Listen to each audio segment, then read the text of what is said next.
A graça e a paz para todos os irmãos. Amém? Glória a Deus. Já dá para perceber no rosto de vocês que todos estão felizes por estar nessa casa adorando o nosso Deus. Essa casa aqui é casa de Deus, esse povo aqui é povo de Deus.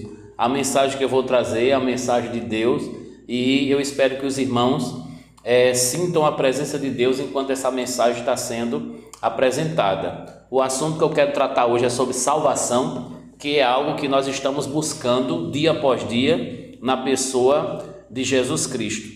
E o título da mensagem que eu vou estar ministrando aqui é 5 passos para receber ou adquirir a salvação.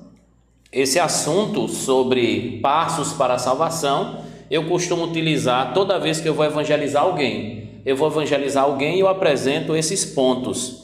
Eu poderia chamar também essa mensagem de 5 pontos do evangelismo, né? Ou evangelismo de 5 pontos, porque todo mundo que vai evangelizar precisa basicamente de apresentar o Deus que criou os homens, ou os homens foram criados por Deus. Então o primeiro ponto que eu quero apresentar aqui é a respeito desse primeiro passo, que é Deus nos criou. Nós, tendo essa certeza de que Deus nos criou, nós devemos fazer essa pergunta: qual foi o propósito que Ele nos criou? Então, se lermos Gênesis capítulo 1 e o versículo 26 e 27, nós vamos encontrar o registro no livro de Gênesis de que Deus criou o homem à sua imagem e semelhança, homem e mulher os criou, e os criou para um propósito, que é governar a terra, sujeitar a terra e ser um regente de Deus na criação. Nós, como seres humanos, nós não fomos criados a partir, ou não surgimos a partir de uma evolução de uma espécie para outra. Nós encontramos nas Escrituras de que Deus criou cada espécie separado da outra, criou macho e fêmea. A gente sabe que criou o galo e a galinha, o gato e a gata, o cachorro e a cadela, e criou também o homem e a mulher. Ele não criou um antepassado do homem, e isso foi evoluindo como se fosse de um gorila para depois tornar o ser humano hoje. Nós não defendemos essa terra à luz da Bíblia. À luz da Bíblia, nós defendemos a tese de que Deus, ele criou o ser humano à sua imagem e semelhança. E o que isso quer dizer? Nós somos parecidos com Deus, mas não é na parte física. Nós somos parecidos com Deus na nossa forma de pensar, na nossa forma de falar, sentir e agir. Os seres criados por Deus, toda criatura de Deus pode ser que tenha um sentimento, se alegra, se entristece, né? Tem vontades, mas nós nos alegramos, nós sentimos tristeza, nós temos vontades, mas nós temos a questão da moralidade, nós refletimos, nós temos na nossa mente nós temos uma consciência, e o ser humano e o animal não tem como ser humano essa consciência. A partir disso, desse primeiro passo de que Deus nos criou à sua imagem e semelhança, nós precisamos apresentar o segundo passo. Todo ser humano precisa entender que houve uma queda, houve um erro cometido. O segundo passo é falar sobre a queda do homem. Uma vez que eu falo que o homem foi criado, a criação do homem, agora eu vou falar sobre a queda do homem. Houve um problema, e esse problema a Bíblia chama de tentação, lá em Gênesis capítulo 3, ou chama de queda do homem. Gênesis capítulo 3 narra a história de que Deus, ele colocou o homem no jardim, num paraíso que é chamado de Jardim do Éden, e esse paraíso era um lugar onde Deus se apresentava, onde Deus falava, e onde a paz e a presença de Deus era predominante, onde não havia pecado nem erro, até que o agente da tentação aparece, que é Satanás, prefigurado em uma serpente, que traz uma característica de astúcia, e nesse comportamento de astúcia provoca a mulher a um desejo contrário à vontade de Deus. Esse desejo tinha a ver com a ordem que foi dada no capítulo 2, o versículo 15 a 17, da semente, ou melhor, do fruto da árvore que está no meio do jardim não comerás, porque no dia em que comer certamente morrerás. Então, o que houve nesse momento em que a desobediência aconteceu? Consequência. As consequências, eu poderia citar aqui vários textos, mas eu gostaria de citar algumas coisas que foram mencionadas ali. O homem foi separado de Deus, por isso que disse certamente morrerás. A Bíblia apresenta a ideia de morte como separação e a ideia de separação como uma morte. Sofrimento, a perda da eternidade. O homem de alguma forma vai passar por tribulação na vida devido a essa questão. E é importante deixar claro, Romanos 3:23, que diz que todos pecaram e estão destituídos da glória de Deus.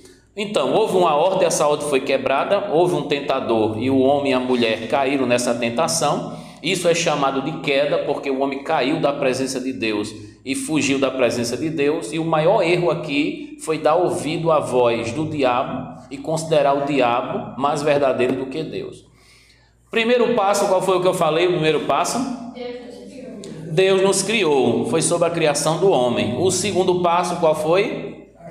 A queda do homem, foi falar sobre o pecado. Então, a criação do homem, a queda do homem. Ou seja, agora não estamos mais naquela fase de perfeição, como foi desde o início.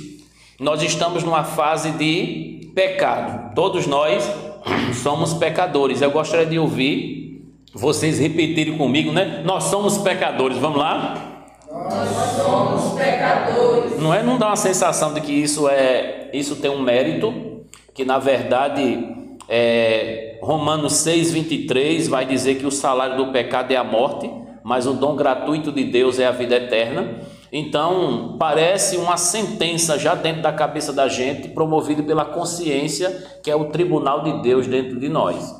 Uma vez dito o primeiro passo e o segundo, eu gostaria de partir para o terceiro passo. E o terceiro passo fala sobre as tentativas do homem para salvar a si mesmo. Então, as tentativas do homem em relação a corrigir o problema que o homem mesmo causou. Essas tentativas têm a ver com você criar um sistema religioso de volta para Deus. A palavra religião quer dizer justamente isso, religare, vem do latim e quer dizer que é uma tentativa de o homem criar um caminho de volta para Deus. A gente vê isso em Gênesis, no capítulo 11, onde fala da Torre de Babel. A Torre de Babel, ela foi construída na perspectiva de que o homem chegaria no céu por conta própria. Construir uma torre para tornar célebre o nosso... Eles disseram assim, vamos fazer uma torre para tornar célebre o nosso nome. E eles tinham o alvo de chegar no céu, imaginando que o céu era um lugar físico que você podia tocar, como um teto de vidro que você poderia tocar. Deus, ele não aprovou esta obra e ele interviu nesta obra. Toda vez que o homem cria um caminho próprio de se chegar a Deus, Deus intervém nisso. E nós encontramos ao longo da história da Escritura as tentativas do homem em fazer obras, em criar caminhos de volta para Deus. As obras, por exemplo, que cada um faz, mesmo tirando das Escrituras, a lei encontrada no Antigo Testamento serve de alguma forma de caminho para você encontrar a graça e não para você encontrar a salvação, porque nenhum homem será salvo pelas obras. Eu gostaria de ouvir alguém lendo Efésios capítulo 2, versículo 8, 9 e 10. Esse texto é muito importante para entendermos que guardando alguns mandamentos não nos garante salvação. O que nos garante salvação é a graça de Deus e a fé na pessoa de Jesus Cristo. Qualquer irmão ou irmã que encontrar a passagem de Efésios capítulo 2 e o versículo 8, 9 e 10 pode me ajudar fazendo essa leitura. Pois vocês são salvos pela graça, por meio da fé, e isto não vem de vocês, é dom de Deus, não por obras, para que ninguém se glorie, porque somos criação de Deus realizada em Cristo Jesus, para fazermos boas obras, as quais Deus preparou antes para nós as praticarmos.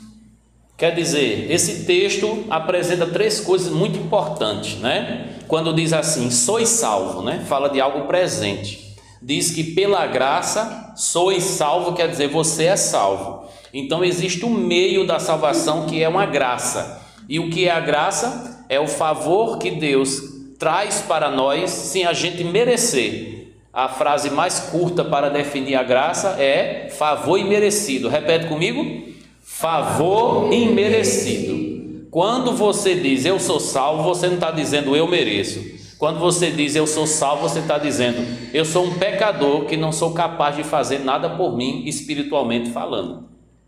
O texto também diz que é por meio da fé. Então a fé é muito importante para que você entenda a graça e você receba a salvação. E uma terceira coisa que é importante dizer: não vem de obras para que ninguém se glorie.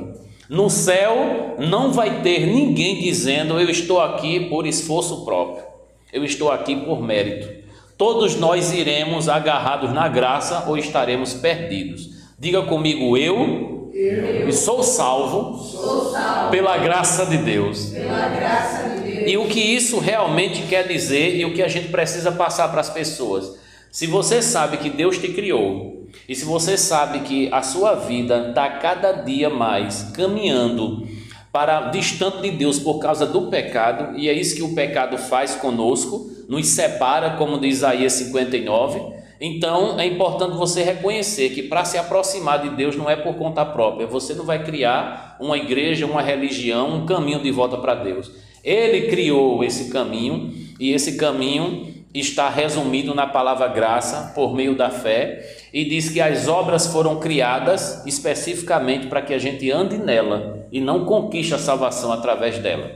Eu já falei o primeiro passo. Qual foi o primeiro passo? Deus criou. É sobre a criação do homem. O segundo passo qual foi? A queda do homem, quer dizer, o homem pecou e por ele ter pecado, o pecado que entrou no mundo passou a todos os homens. E a gente encontra isso em algumas referências, principalmente no texto de Romanos capítulo 5. E o terceiro passo foi sobre o quê? As tentativas do homem, né? Então, criação do homem, queda do homem e as tentativas do homem de salvar a si mesmo, de querer se levantar diante de Deus. Mas o homem não tem essa capacidade de se levantar diante de Deus. O ser humano não vai ser salvo através da religião, não vai ser salvo através de boas obras, e o ser humano não vai ser salvo através da lei, apesar de a lei, na Bíblia, foi Deus quem deu. E olha o que diz em Romanos 3,20: portanto, ninguém será declarado justo diante dele pelas obras da lei, pois por meio da lei nos tornamos conscientes do pecado. Foi para isso que a lei surgiu, para nos dar a consciência do pecado. E uma vez que a lei denuncia o pecado e a gente quebrando a lei, nós nos tornamos praticantes deste pecado, nós agora, através da lei, nos sentimos incapazes de agradar a Deus. E aí nos resta a irmos para o quarto passo. E o que é o quarto passo? É a única forma do homem obter a salvação do homem. Essa salvação do homem, ela se resume basicamente em algumas palavrinhas que seria, no caso, um novo nascimento. O ser humano, do jeito que ele está, ele é um herdeiro de Adão e Eva. Ele herda a natureza pecaminosa e herda também a consequência dessa natureza.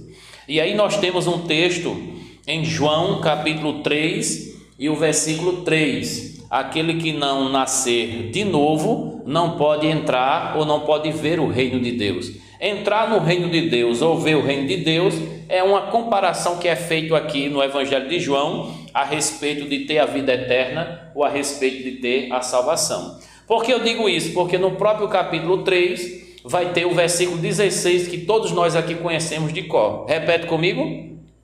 Deus amou o mundo de uma tal maneira que deu seu Filho único para que todo aquele que nele crê não pereça, mas tenha vida eterna. Percebe que é todo aquele que nele crê, se referindo ao Filho unigênito. Então a fé, ela é fundamental para a salvação e essa fé tem que ser no Filho. E uma vez que fala de novo nascimento, também vai falar sobre vida eterna. Quem nasce de novo é salvo, quem tem a vida eterna é salvo. São palavras que são utilizadas na Bíblia em se tratando de salvação. E aí nós temos também um texto que é fundamental para tratarmos a respeito da salvação, que é João capítulo 14 e o verso 6. Eu acredito que os irmãos conhecem bem esse texto. O que é que diz em João 14:6? Quem lembra? Eu sou o caminho, a verdade e a vida. Eu sou o caminho, a verdade e a vida, e ninguém vem ao Pai a não ser por mim. Dizer que ele é o caminho, dizer que ele é a verdade, dizer que ele é a vida é muito importante, mas a segunda parte do versículo é fundamental, quando diz uma terminação absoluta. A terminação absoluta é ninguém. Quando diz ninguém, nada, tudo, essas terminações são importantes, de forma que é impossível alguém chegar no céu sem passar pelo Filho. Até a mãe de Jesus teve que passar por Jesus para poder entrar lá. Todos aqueles que vieram do Antigo Testamento tiveram que passar por Jesus para poder entrar lá.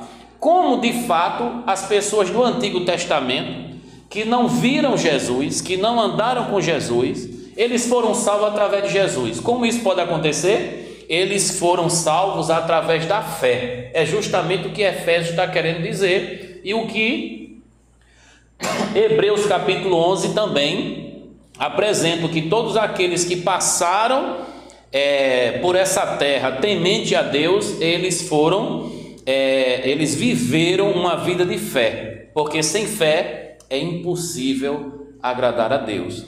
A salvação foi pela graça, a graça alcançou miseráveis pecadores, e a salvação é pela fé, porque a fé tem que ser depositada no Salvador. Esse quarto passo nos apresenta o que é a salvação, e esse quarto passo nos apresenta também quem é o Salvador. Atos capítulo 4, versículo 12 deixa muito claro. Atos 4, verso 12. Não há salvação em nenhum outro, pois debaixo do céu não há nenhum outro nome dado aos homens pelo qual devamos ser salvos. Não há nenhum, mais um termo absoluto, não existe nenhum. A gente encontra em alguns episódios da literatura católica uma crença de que Maria é a advogada das almas, é a intercessora das almas e que ela é a mediadora. E tem um termo muito comum entre eles que é pede à mãe que o filho atende. E aí naquele filme que ninguém aqui assistiu, eu vou mencionar porque só eu que assisti, o Alto da Compadecida. Não é o Alto da Compadecida? Tem alguém aqui que assistiu mais do que eu? Eu assisti 8 vezes. Eu assisti o filme O Alto da Compadecida 8 vezes. E é claro, quando eles vão para o inferno e depois chega no dia do julgamento, é a parte que eu mais gosto. Quando eles chegam lá no inferno, né, um episódio assim muito bem elaborado, e quando eles chegam na parte do julgamento. Quando eles chegam nessa parte do julgamento, aí tem a parte que Jesus está interrogando. Eu assisti 8 vezes, mas ainda troco o Chicó para o João Grilo, né? Eu não sei que é João Grilo que está lá ou é o Chicó, acho que é o João Grilo, né? E o mais engraçado de todos é o João Grilo. Aí ele está sendo condenado por Jesus. Aí ele faz uma oração muito engraçada, e nessa oração que ele faz, ele apela por Maria. Aí Maria aparece nesse episódio, e aí faz uma declaração que é uma repetição de um padre que houve na Idade Média, dizendo que teve esse sonho, que uma alma ia ser condenada, mas Maria não deixou. E Maria disse que se essa alma não entrar no céu, eu sairei. Na mesma hora abriu um espaço, uma porta no céu, e aquela alma entrou no céu, porque Maria fez questão dessa alma entrar. Jesus condenou, mas Maria absolveu. Imagina o que isso pode dar na questão da redenção, né? Ela acaba sendo a redentora. O meu objetivo aqui não é falar contra Maria, o meu objetivo aqui é falar sobre o Filho, porque a Bíblia diz que em nenhum outro há salvação. E a Bíblia diz que ninguém vai ao Pai a não ser por Filho. Quem é o Salvador é o Filho. Quem derramou sangue na cruz do Calvário para nos redimir foi o Filho. Não há nenhuma salvação sem que alguém creia no Filho. Nós também temos um texto em Tito capítulo 2 e o versículo 11, que fala a respeito desse plano maravilhoso de Deus para nós. Se você puder acompanhar, uma carta pastoral é Tito capítulo 2 e o versículo 11, é um versículo curto, mas também que traz para nós uma, como é que eu posso dizer? Uma clareza daquilo que Deus quer através dos tempos para a humanidade. O homem que Deus criou, o homem que caiu diante de Deus, o homem que faz tentativa de se salvar e se recuperar dessa situação terrível, ele também precisa dessa consciência do que é a salvação e de quem é o Salvador. E qual é o projeto de Deus em Tito capítulo 2, versículo 1? A graça de Deus se manifestou trazendo salvação a todos os homens. Deus não enviou o seu Filho para salvar os judeus. Deus enviou o seu Filho para salvar pessoas de todas as nações, de todos os tempos e do mundo inteiro.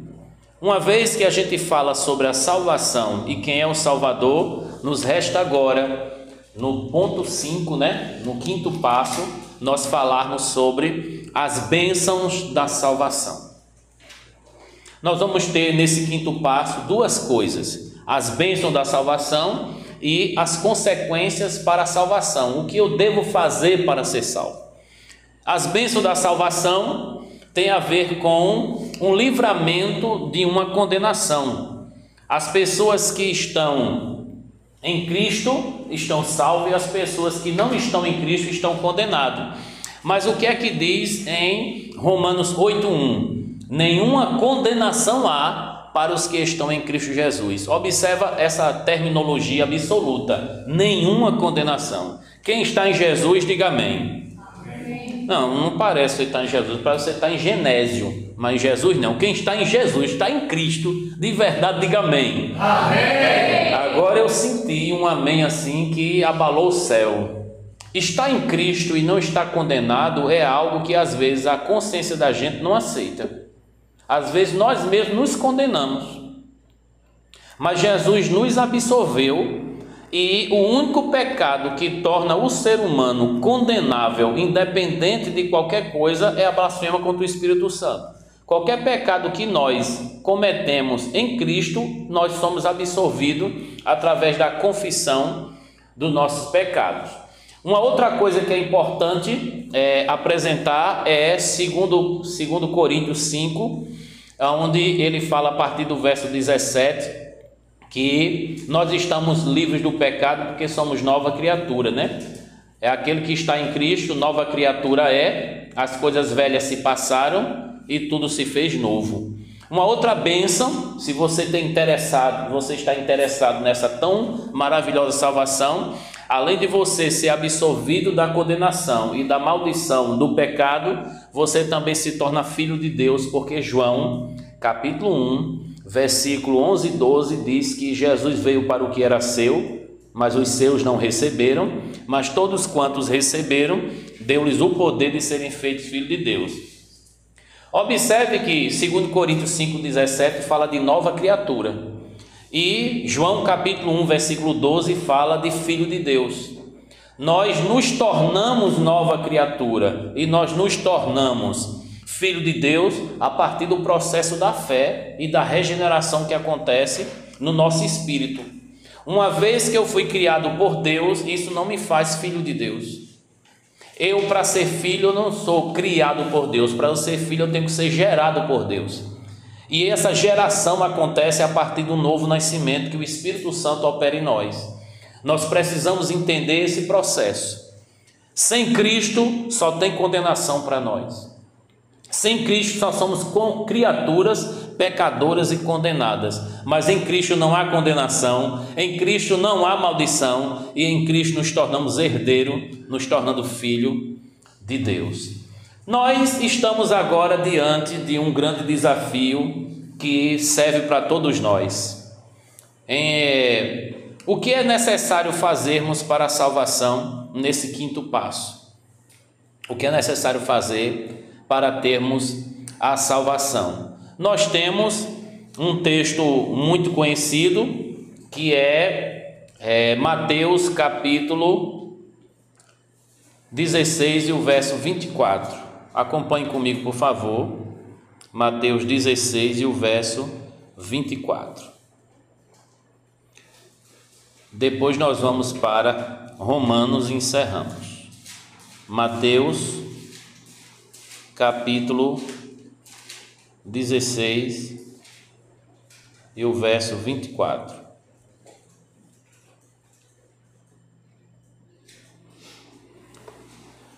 Esse texto ele trata muito a respeito do nosso ego, da nossa vontade, em contraste com a vontade de Deus. Jesus disse aos seus discípulos: se alguém quiser vir após mim, negue-se a si mesmo, tome a sua cruz e me siga. Tomar a cruz é a ideia de morte do eu. Nós tomamos nossa cruz para ser crucificado dia após dia. Do mesmo jeito que Jesus, ele tomou o madeiro e foi caminhando para a morte, nós tomamos nossa cruz, significa que nós estamos matando o nosso eu, para que a gente venha ser mais parecido com Cristo. É claro que se a gente for ler o texto de Marcos 16,15, que diz: ide por todo mundo pregar o evangelho a toda criatura, aquele que crê e for batizado será salvo, porém quem não crê será condenado, não é? A gente aprende também que a missão de pregar essa salvação está em Mateus 28, 19 e 20, e de fazer discípulos de todas as nações, batizando em nome do Pai, do Filho e do Espírito Santo, ensinando a guardar todas as coisas que eu vos tenho mandado, e eis que eu estou convosco todos os dias, até a consumação do século. A vida com Deus, muita gente acha que não é estar na igreja. Na verdade não é estar, é ser. E se eu e você somos igreja, devemos estar reunidos para adorar, reunidos para aprender e reunidos para poder comunicar as verdades daquele que nos chamou das trevas para a sua maravilhosa luz. Dito isto, eu quero ler com vocês Romanos, o capítulo 10 e o verso 8 em diante, que vai nos apresentar 3 sinais básicos a respeito daqueles que querem a salvação. O que é que eu preciso fazer para ter a salvação? E aqui nós vamos ter 3 palavras-chave a respeito da salvação e nós vamos encerrar. Romanos capítulo 10 e o versículo 8. Mas o que diz? A palavra está junto de ti, está na tua boca e no teu coração. Esta é a palavra da fé que pregamos. Se com a boca confessares o Senhor Jesus e em teu coração credes que Deus o ressuscitou dentre os mortos, serás salvo. Nesse versículo aqui, nós já encontramos essa expressão serás salvo. O que é necessário fazer nesse versículo para que nós sejamos salvos? Nós temos aqui: se com a tua boca confessares e se em teu coração creres. Então há uma necessidade de haver uma confissão e haver também uma crença. Eu tenho que crer que Jesus ressuscitou dos mortos, eu tenho que crer também nessa palavra de salvação, de que Ele é o único, exclusivo e eterno Salvador. Ainda temos algumas coisas a declarar aqui do versículo 10 em diante, confirmando: visto que com o coração se crê para a justiça e com a boca se faz confissão para a salvação. Porque diz a Escritura: todo aquele que nele crê não será confundido, porquanto não há diferença entre judeu e grego, porque um mesmo é o Senhor de todos, rico para com todos o que invocam. Olha o 13: porque todo aquele que invocar o nome do Senhor será salvo. Observe mais uma vez, apresentando o que deve se fazer para ser salvo. Uma vez é crer, outra vez é confessar e outra vez é invocar. O crer é algo imediato a partir de quando eu escuto o Evangelho e entendo essa mensagem salvadora. O Evangelho é a mensagem de salvação sobre o Salvador.